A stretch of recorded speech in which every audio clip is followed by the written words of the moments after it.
උදේ ඉස්සරහට ඇවිල්ලා. එහෙම නැත්නම් බඩ ඇවිල්ලා. මේ කොහොමද මනින්නේ?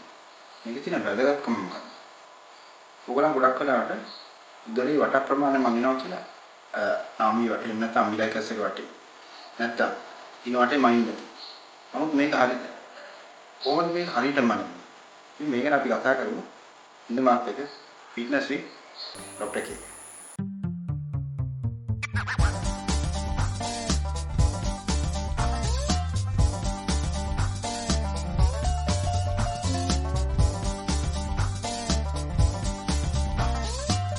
සාමාන්‍ය මහත කෙනෙක්ගේ හැට දෙකක් තියෙනවා. එකක් තමයි මේ ඇපල් ගෙඩියක් වගේ. එහෙම නැත්නම් අපි කියනවා ඇන්ඩ්‍රොයිඩ් බොඩි ෂේප් කියලා. තව කට්ටියක් කියනවා පෙයාස් ගෙඩියක් වගේ. ඒගොල්ලන්ට කියනවා අපි ගයිනකොයිඩ් බොඩි ෂේප් එකක් කියලා. මේක අපි වර්ග ගන්න අපේ ඉනෙන් උඩද එහෙම නැත්නම් ඉනෙන් පල්ලෙහාද මේ දේ තැම්පත් වෙලා තියෙන්නේ කියන එක අනුව. ඒතකොට අපි ඉනෙන් උඩ තැම්පත් වෙලා තියෙනවා. ඒගොල්ලෝ තමයි අර ඇපල් ගෙඩියක් වගේ කට්ටිය. ඉනෙන් පල්ලෙහා තැම්පත් වෙලා තියෙනවා. ඒගොල්ලෝ තමයි පෙයාස් ගෙඩිය වගේ කට්ටිය. ඉතින් මේකෙදි අර ඇපල් වගේ බොඩි ෂේප් එකක් තියෙන කට්ටියගේ විශේෂ ප්‍රශ්නයක් තියෙනවා. ඒක තමයි විශේෂයෙන්ම ඒක අර ඕනෝන රෝග තියෙන කොටසට ලක්වීමේ අවදානම් ගොඩක් වැඩි. උදාහරණයක් විදිහට ගත්තොත් එimhe අධි රුධිර පීඩන, දියවැඩියාව, එහෙම නැත්නම් ඩිස්ලිපිඩීම, එහෙම නැත්නම් රුධිරේ ගෲප් කොලෙස්ටරෝල් මට්ටම වැඩි වෙනවා. ඒ වගේම ෆැටි ලිවර්.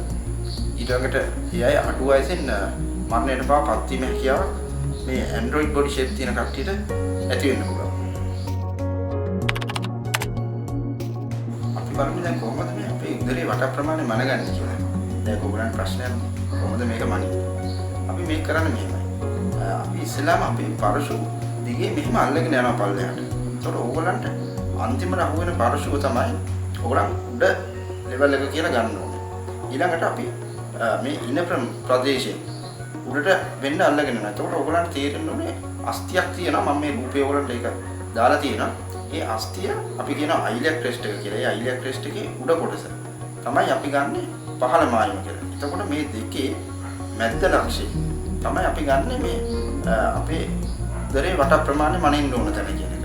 එතකොට දැන් අපි සාමාන්‍ය මේක මනින්න අපි ඉස්සෙල්ලා කෙලින් ඉන්න ඕනේ. හිටගෙන ඉන්න ඕනේ. හිටගෙන ඉඳලා කකුල් දෙක ලං කරගන්න ඕනේ. අත් දෙක දෙපැත්තට දාලා තියෙන්න ඕනේ. ඊට පස්සේ සාමාන්‍ය විදිහට අපි හුස්ම ගන්න ඕනේ. සාමාන්‍ය හුස්ම කරා අපි සාමාන්‍ය විදිහට පිට කරලා තමයි මේක අපි මනින්නේ.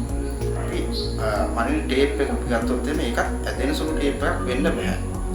ඒ වගේම දැන් අපි මනිනකොට සාමාන්‍ය පොළොවට පැරලල් එහෙම නැත්නම් පොළොවට සමාන්තර වෙන්න ඕනේ. මේ විදිහට අපි අගයන් දෙකක් ගන්නවා මෙෂර්මන්ට් එකක්. ඒ අරගෙන ඒකේ සෙන්ටිමීටරයකට වඩා වැඩි වෙන්න බෑ ඒ අගයන් දෙකේ වෙනස. ඉතින් එහෙම වැඩි වුණොත් එimhe ඔයගලන්ට ඒක නැවතත් කරන්න වෙනවා. ඉතින් අපි එහෙම අරගෙන මේ දෙක එකතු කරලා සාමාන්‍ය අගය තමයි අපේ ඉන්නේ වට ප්‍රමාණය කියලා අරගන්න. දැන් මම හිතනවා ඔයගලන්ගේ ඉන්නේ වට ප්‍රමාණය මැනගෙන ඇති කියලා. මෙතනදී ආසියාවේ කට්ටිය ගත්තොත් එහෙම අපි සාමාන්‍ය පිරිමි කෙනෙක් සෙන්ටිමීටර 90කට වැඩි නම් අපි කියනවා එයා උදර තරබාරට ලක් වෙලා කියලා.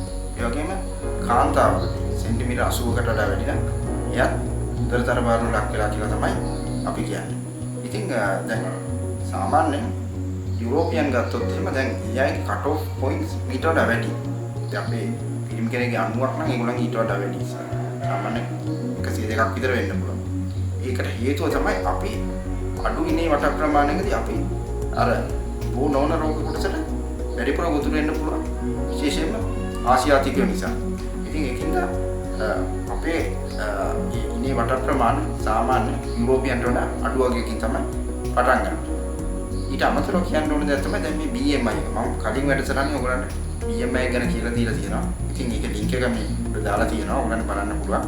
BMI එක 35ට වඩා වැඩි කෙනෙක්ගේ අපි සාමාන්‍ය ඉනේ වට ප්‍රමාණය බලන්න යන්නේ නැහැ.